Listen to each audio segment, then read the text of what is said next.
تقریبا شاید روزی 1 ساعت. تقریبا زیاد. تقریبا. بله. بله.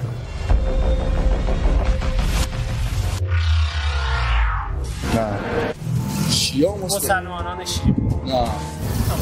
عکس به محرم مثلا مسلمان شیعه.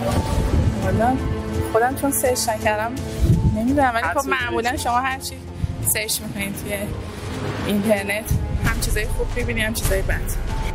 امام علی ها نشون میده دیگه، تصویری از مکه از جاهای مذهبی میاد، از کسایی که مثلا در حال نماز خوندنن.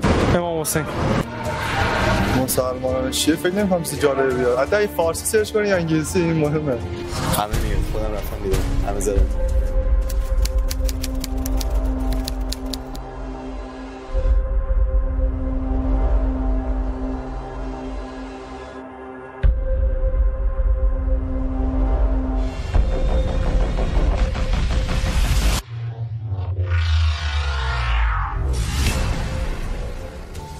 بله دیدم، اما من قبول ندارم.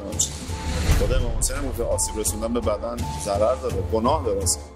آره یه مدت اصلا دنبالش بدم نگاه می‌کردم. خوبه که تایید نه واقعا خوب نیست. من توی سرچ اینترنتی دیدم کلمه حسین رو با لاتین سرچ بکنید اول تصاویر قمه‌زنی می‌کنید. قمه‌زنی قبلا دنبال می‌کردم دیگه نه الان. آره توی گروهی بودم خلاص شدم. دوست ندارم خودم نه باشم پیگیری نمی‌کنم چون دوست ندارم. ساعتم دوست ندارم. قمه‌زنی دیگه یه رسم بدیه دیگه، چرا قمه میزنن؟ کار اصلا خوبی نیست مثلا. یه چیزیه که فقط در حد تظاهر.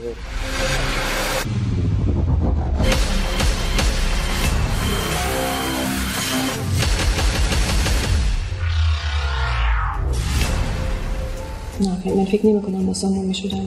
اگه من واقعا به قبل برمیگردیم و گوگلش کنیم و برخورد کنیم با اون تصاویر و اون فرهنگ غلط از قمه‌زنی دیگه ما فاصله میگیریم از تشیع.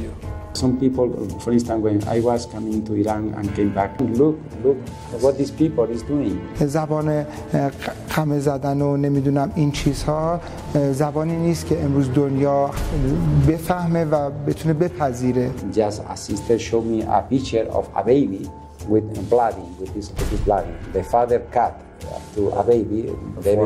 Yes, the baby had probably 5 months and was completely bleeding with this. No?